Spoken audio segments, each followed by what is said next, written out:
Tamil Nadu CM Vijay ವಿರುದ್ಧ go back ಚಳವಳಿ ನಡೀತಾ ಇದೆ. ಮಂಡ್ಯ ರಕ್ಷಣಾ ವೇದಿಕೆಯಿಂದ ಪ್ರತಿಭಟನೆ ಮತ್ತು ತೀವ್ರ ಆಕ್ರೋಶ ಹೊರಹಾಕಲಾಗ್ತಾ ಇದೆ.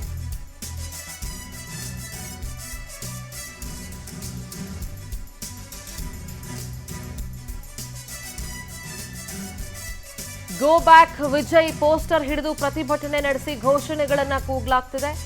ರಸ್ತೆಯಲ್ಲೇ ಉರುಳು ಸೇವೆ ಮಾಡಿ ಅನ್ಯಾಯ ಅಂತ ಪ್ರತಿಭಟನೆ ನಡೀತಾ ಇದೆ. ಮಂಡ್ಯದ ಸಂಜಯ್ ವೃತ್ತದಲ್ಲಿ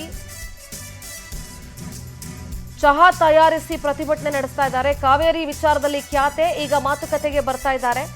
ಮೇಕೆದಾಟು ಡ್ಯಾಂ ನಿರ್ಮಾಣಕ್ಕೂ ಅಡ್ಡಗಾಲು ಹಾಕ್ತಿದ್ದಾರೆ. ಇದರಿಂದ ಯಾವುದೇ ಪ್ರಯೋಜನ ಇಲ್ಲ ಅಂತ ವಿಜಯ್ ವಿರುದ್ಧ ತೀವ್ರ ಆಕ್ರೋಶವನ್ನ ವ್ಯಕ್ತಪಡಿಸಲಾಯಿತು. ಗೋ ಬ್ಯಾಕ್ ವಿಜಯ್ ಚಳವಳಿಯನ್ನ ಮಂಡ್ಯದಲ್ಲಿ ನಡೆಸಲಾಗ್ತಾ ಇದೆ.